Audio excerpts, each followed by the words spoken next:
Although it's important to be able to spot new trends, it is equally important to be able to identify where a trend ends. Getting out at the right time isn't difficult, but it does require some close observation of price action and looking for clues that might predict a reversal or a trend change. When trading Forex or the stock market, it's easy to find trades that match your technical criteria, but taking a timely exit requires great skill. One indicator that can help you to identify where a trend might be ending is the Parabolic SAR. So, in this video, we'll talk about the Parabolic SAR. You'll learn how to correctly trade with it, and I'll show you how to use it along with Ichimoku Cloud in a trading strategy. Before we continue, if you are new to my channel, make sure you subscribe, turn on the notifications and leave us a like to show your support. Parabolic SAR is an indicator displayed as a series of dots, mainly used to identify the market direction and the beginning of reversals. It allows traders to evaluate the trend direction, to pinpoint entry and exit points, and also placing trailing stops. The dots of this indicator shift from being below the candles during the uptrend to above the candles when the trend reverses into a downtrend. When the price is trading below the Parabolic SAR, this can be explained as a signal to sell or remain short. On the other hand, if the price is trading above the Parabolic SAR, this can be explained as a signal to buy or remain long. If you prefer price action, what you need to know is that during strong trends, the gap between the price and the dots widens. However, if the market is flat or choppy, the dots and price interact with one another quite frequently. Calculating the Parabolic SAR indicator is rather complex, and I don't want to bore you with it. What you need to know is that the SAR comes with two values, which can be adjusted depending on your preference. Step and maximum step are the values offered by the Parabolic SAR, and they determine how sensitive the indicator is to changes in price movements. The default settings of the SAR are 0.02 for the step and 0.2 for the maximum step. Once the price makes a new high or low, the acceleration factor increases by 0.02. This explains the reason why the gaps between the Parabolic SAR and the price increase during strong trends. By increasing the values of the step and maximum step, you can increase the sensitivity of the indicator, but at the same time sacrificing its precision, because the Parabolic SAR will offer many false signals. By lowering the values of the step and maximum step, the Parabolic SAR will become less sensitive, but will also provide more accurate signals from my experience. It's important to find a balance between these two values in order to generate quality signals which are not lagging the price. Speaking about lag, Parabolic SAR is indeed a lagging indicator because it follows the price, and you will need the help of other trading tools to generate quality signals. Now, how do you trade with Parabolic SAR? Well, this indicator provides decent signals that the market trend is about to change. Here's how it works. A dot appears below the price when the trend is upward, and a dot is placed above the price when the trend is downward. The Parabolic SAR trails the price until the trend has finished and begins to reverse. As the trend comes to an end, the Parabolic SAR moves closer to the price and ends up touching the price, then forms a dot on the other side of the price, signaling a change in direction. This is probably the easiest indicator to interpret because it assumes that the price is either going up or down. With that said, this tool is best used in markets that are trending and that have long rallies and small corrections. However, you don't want to use this indicator in a choppy market where the price movement is sideways. That's why it's better to use it as an exit indicator. The Parabolic SAR provides decent exit points, as it provides a stop-loss level that moves closer to the price, regardless of the market direction.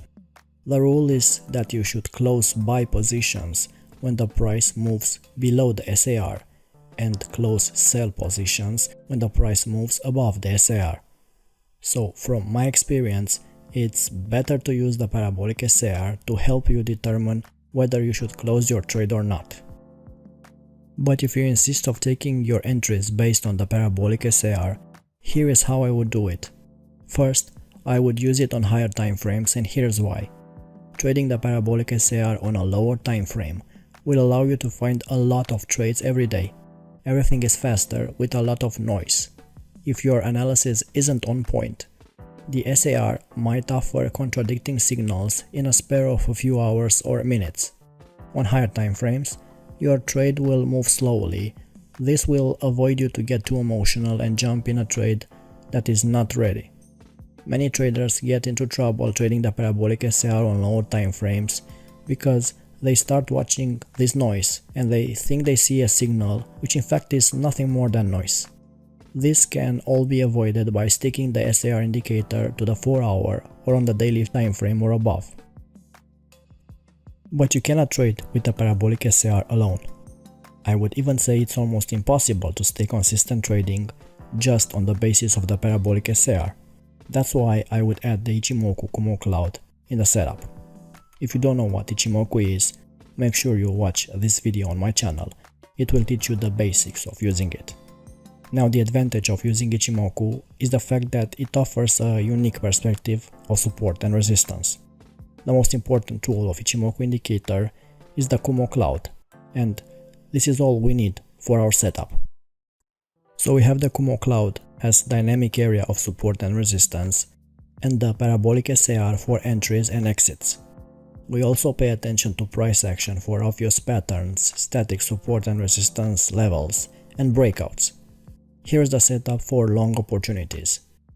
We want the price to be above the Kumo cloud, and a dot must be formed below the price. For short opportunities, the price must be below the Kumo cloud, and the dot must be above the price. Very important, you never take trades inside the cloud. So here is the EUR/JPY on a 4 hours chart, tracking the price action in the past 3 or 4 months. Here is our first short opportunity, as the price is below the cloud and a dot appeared above the price. We then had another short here, which was most likely a losing trade depending on the stop loss level. And then we had a great short here and another sell position here. Observe how the Parabolic SAR was well separated from the price, indicating a strong trend. We had another short here, which brought a small profit or a break-even trade, and a losing trade here, as the price entered the cloud. So during this period, we recorded 5 or 6 profitable trades and 2 losing ones. So don't expect 10 winning trades out of 10. Let's continue with our analysis. The price didn't manage to break through the cloud and resumed its downtrend. And here was a great short trade, which brought nice profits, followed by another winning trade here. Then we had another short signal, which was a losing trade or a break-even one, depending on the risk management adopted. Here we have our first buy order in 3 months. The downward trend was too strong and the price retraced back below the cloud. We had another short opportunity here, and currently we are also in a short setup. Let's take an example on the stock market. Here's Tesla on a 4-hour chart, following the evolution of the price since January 2019. The first short here, the second one here, which was a losing trade, another short opportunity here, which was a great trade, another decent trade here. Here was another tricky trade. The market opened with a large gap down, and I personally wouldn't be comfortable pulling the trigger at that point. But if you followed the system and took the trade after the gap, this was a losing trade. But no worries, because we had other opportunities to short the market here And here, the last trade in particular is the perfect trade, with the price slowly going down with small corrections. And now we are in a possible buy mode, because the price is above the cloud. We just have to wait for a dot to be formed below the price. Keep in mind that these signals occurred in the past 6 months because we trade the higher time frames. So you just have to be patient and wait for the right moment, and don't be discouraged if you get 1 or 2 losing trades in a row. Of course, try to trade when you see a clear trend and avoid markets that are ranging or with low volatility. Now, if you got value from this video and learned something new, make sure you subscribe, turn on the notifications so you don't miss future uploads, and leave us a like to show your support. Until next time.